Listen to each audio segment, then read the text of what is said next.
Je suis né en ex-Yougoslavie, un pays qui n'existe plus. Comme les plus grands empires, le temps les a tous vaincus. Quand j'étais enfant, c'était pas la pluie qui tombait du ciel, c'était des missiles. J'ai compris très tôt que l'homme était cruel, qu'un pays peut devenir un champ de bataille en quelques instants, et qu'une vie peut basculer sans prévenir à tout moment. J'ai vu des familles quitter leur maison sans savoir où aller, en laissant derrière elles des souvenirs qu'elles ne reverraient jamais. Depuis, je marche en sachant que rien n'est vraiment acquis, que tout peut disparaître, même ce qu'on croyait pour la vie. Le temps nous prête les choses, puis un jour il les reprend, et personne n'est assez fort pour négocier avec le temps. Alors je profite des miens avant que la vie nous sépare, car les regrets arrivent toujours quand il est déjà trop tard. Pourquoi faut-il connaître la guerre pour comprendre que la paix n'a pas de prix? Pourquoi faut-il perdre ce qu'on aime pour réaliser combien il comptait dans nos vies?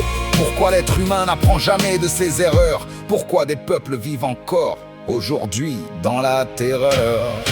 On vit comme si demain nous appartenait, comme si le temps ne finirait jamais. De passage, on est tous que de passage, avant le dernier voyage.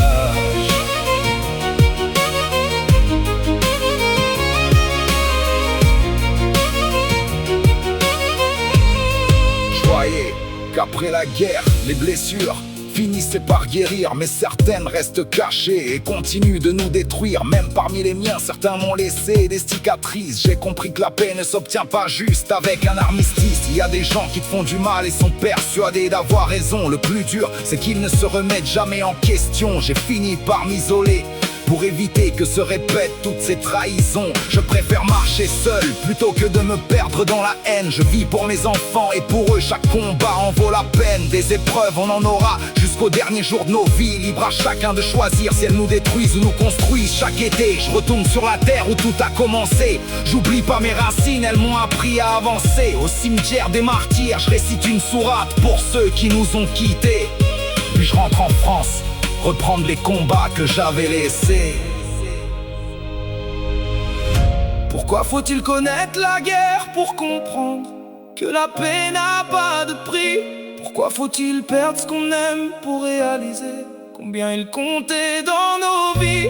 Pourquoi l'être humain n'apprend jamais de ses erreurs? Pourquoi des peuples vivent encore aujourd'hui dans la terreur? On vit comme si demain nous appartenait, comme si le temps ne finirait jamais. De passage,